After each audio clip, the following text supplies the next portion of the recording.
Are you looking for easy, simple, and inexpensive toddler activities?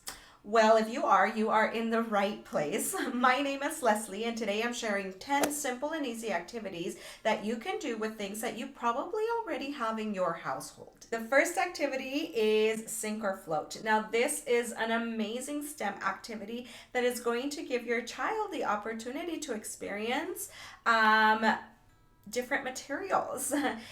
Will the plastic sink or will it float? Will the fork that is made out of metal, will it sink or will it float? It gives your child that scientific opportunity to observe on seeing how things are floating and what happens with certain objects when they sink to the bottom of the container. In addition, it is a rich sensory experience as they are able to touch all the different textures of the materials that they are testing. It's also a rich learning opportunity. In our household, we are bilingual, so we speak both English and Spanish. And so this is a great way of being very intentional with certain words like sink or float. Flota o se hunde, right? These are words that we don't typically use on an everyday basis in Spanish.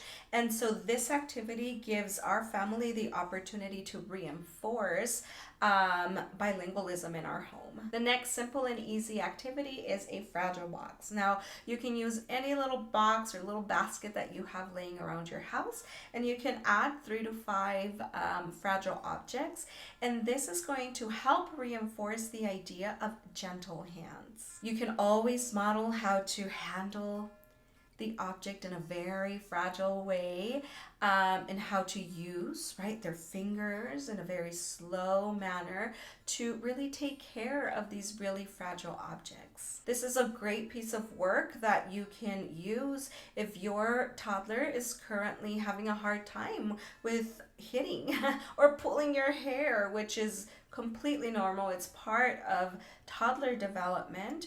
And so by reinforcing the idea of gentle hands with this fragile box, you can then bring this idea when your toddler is having a hard times with keeping their hands to themselves or pulling your hair or hitting. You can then say, oh, we use our hands in a fragile way. We use our hands in a gentle and kind way. Ouch. My hair is fragile.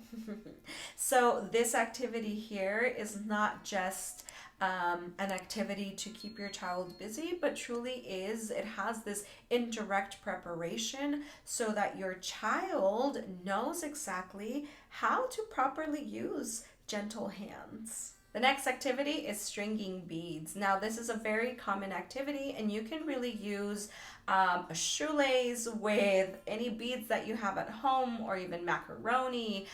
It can be super simple. It doesn't have to be fancy, but this is such a great activity because it gives your child the ability to practice not only their fine motor skills, but also bilateral hand movement. So they're holding the string with one hand and using the other hand to put the beads through the string, and this is going to help prepare them for self-dressing. The next activity is an incline plane. Allow your toddler to experience incline planes. Now, the reality is that we have so many ramps really anywhere in our community, maybe in our household, and they are useful tools to push things up. With this activity, you can just put any plank and put it in an incline plane and roll cars on that plane so that your child can see that, oh, this is how an incline plane works. The next activity is doll washing. Now, this is such a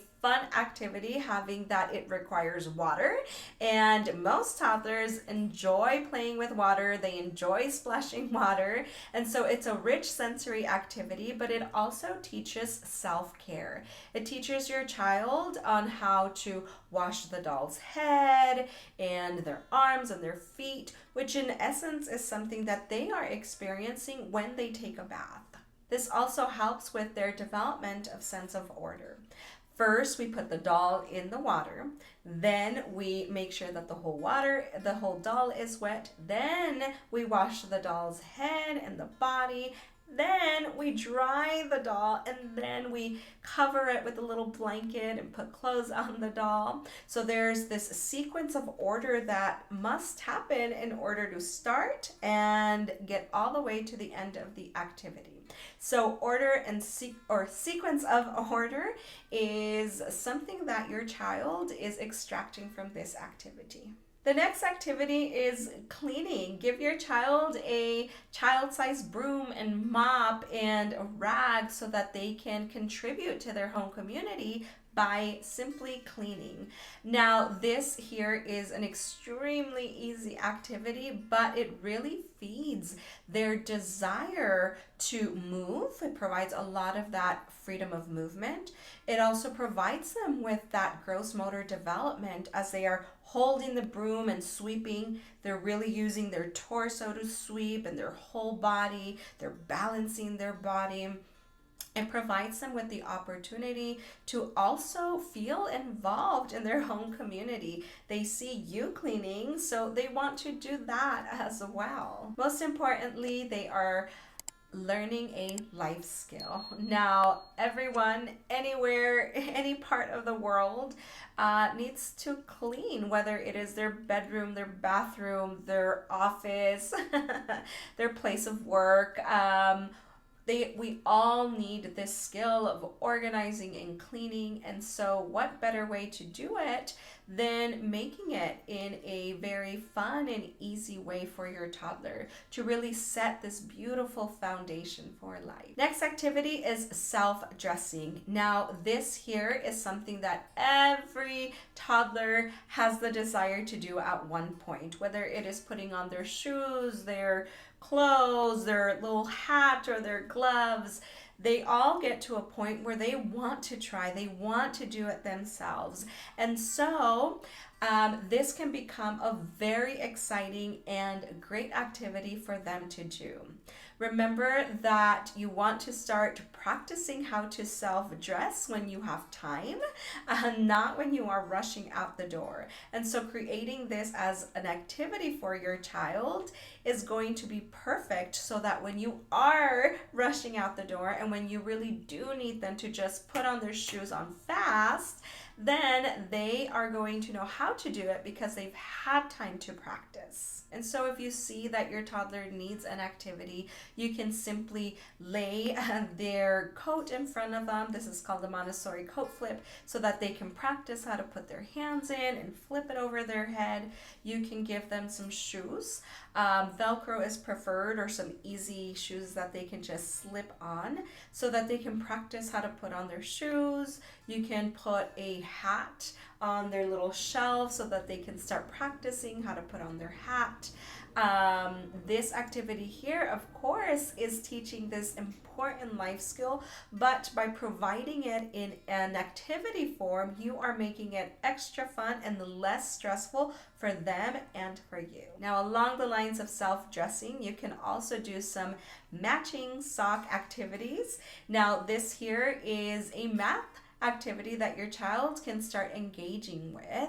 You can set up all of the socks and lay them out and have your toddler match the socks, and then you can fold them. A great time to do this is when you are folding laundry. And if you're busy folding laundry and you don't want your child to just throw the folded laundry everywhere, because I know that happens. I'm a mother to a 23-month-old. Then you can just set up an area where you have all of the socks laid out, and they can keep busy doing that while you are on the side folding laundry and putting it all away. Another great activity is just simply involving them in the kitchen, whether it is washing dishes or preparing a meal, cutting up fruit that they'll have for their snack. The kitchen is an amazing place to provide your child with so many different opportunities. They are learning not only about process in order when they are cooking and cleaning and doing all those things, but they're also learning about math. You can start counting. They're cutting up an apple or slicing up the apple, then you can count the number of slices. You can count the number of cheese blocks that are in a bag, or you can measure this. The pancakes require 1 cup of water, 1 cup of flour, and so on. In addition to all of these great benefits, you are also creating a nurturing space for your child where you are bonding with them, you're connecting with them, and you are slowing down. And so this activity here truly is a wonderful family activity and a wonderful learning opportunity for your toddler. The last and final activity that I'm sharing with you is art. Now, the beauty of art is that there's no right or wrong, and really it's all about creativity, it's all about experimentation, and it's all about the process. It can be as simple as a paintbrush and water and just going outside and painting the concrete with water, painting toilet paper rolls, or using what I call magic paper. It has so many different benefits, from just a rich sensory experience, cause and effect, and of course it's going to lead your child to just be creative in a very unstructured activity. There you go, 10 easy, simple activities that you can do with your toddler today. Give them a try and let me know how it goes. Leave a comment on this video, or you can just message me on Instagram. That's where I share my family's experience with raising a toddler and activities and so many more fun things. I'm on there every single day, so feel free to follow along our journey there. Thank you so much for being here, and I'll leave some affiliate links down below. Remember that I do make a very small commission on any affiliate links, so I am incredibly thankful if you decide to support my family in that manner. Thank you so much, and I will see you soon. Adios.